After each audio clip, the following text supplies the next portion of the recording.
Hi, and welcome to Castanet's Week in Review. I'm Nich Johansen with your top stories from this week. A high-ranking employee with the Ministry of Children and Family Development in Kelowna was let go after allegations were made against local social workers. Barry Fulton, Executive Director of Service at the Ministry's Okanagan office, and two others were let go after allegations were leveled against Robert Riley Saunders, claiming he stole money from vulnerable Indigenous youth in his care. Allegations have also been made against Saunders' direct supervisor, claiming she directly inflicted emotional and psychological abuse on three plaintiffs. None of the allegations has yet to be proven in court. A Penticton man was put in a medically induced coma after he was attacked by a stranger on May 3rd and fractured his skull. 28-year-old Brad Eliason was having a fire on the beach on Okanagan Lake with a neighbor when two inebriated men began harassing some younger kids in the area. When Eliason attempted to intervene, one of the men punched him, causing Eliason to fall back on concrete, seriously injuring his head. 21-year-old Thomas Kruger Allen has been charged with several offenses Monday.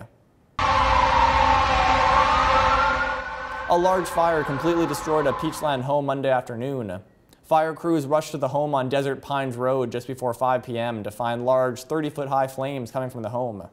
While no one was there at the time, 3 cats may have perished in the blaze. It was a big fire. It was a fairly intense fire. The flames were completely through the roof on the entire back of the structure. Crews were met with dense smoke under tremendous pressure coming out both ends of the house. The fire had been burning for a little bit before anybody noticed it. The trial for the man accused of killing a 32-year-old father on a Rutland sidewalk in 2014 entered its second week of evidence this week, with the Crown showing the jury's surveillance footage taken from the scene of the killing. The footage shows Stephen Perko and Elric Dick walking along Highway 33 towards Rutland Road just before 2 a.m. on January 25, 2014, when they appear to engage in conversation with someone across the street.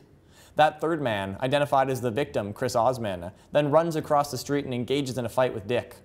The Crown says when Dick began losing the fight, Perko hit Osman in the head with a hammer, killing him. On Friday, the jury was shown footage of Perko's interrogation after he was arrested almost 3 years later. The Crown says Perko admitted to the killing following his arrest. And an independent report released this week shows that $5 billion was laundered through BC's real estate market last year alone, increasing home prices by about 5%. The report, commissioned by the provincial government, found a total of about $7.4 billion was laundered in the province last year, and across Canada, laundered money totaled $47 billion.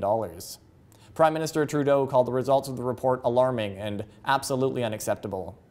That's it for this week's Week in Review. For Castanet News, I'm Nich Johansen.